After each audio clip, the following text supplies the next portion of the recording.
Now I've taken the Xerox dragonfly.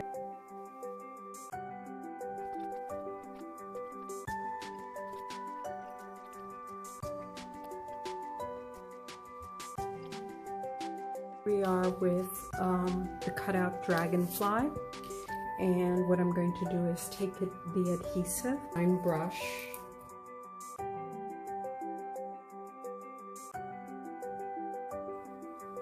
Here is, I've taken a dragonfly, which is here, and that has adhesive, and I've placed a sheet of silver leaf on top, and essentially I'm now punching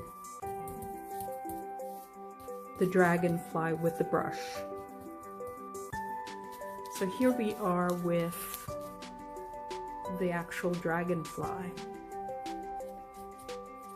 And I'm going to now brush away to do all of the others so you can see it. And I'll share with you the final dragonflies and also the final art piece.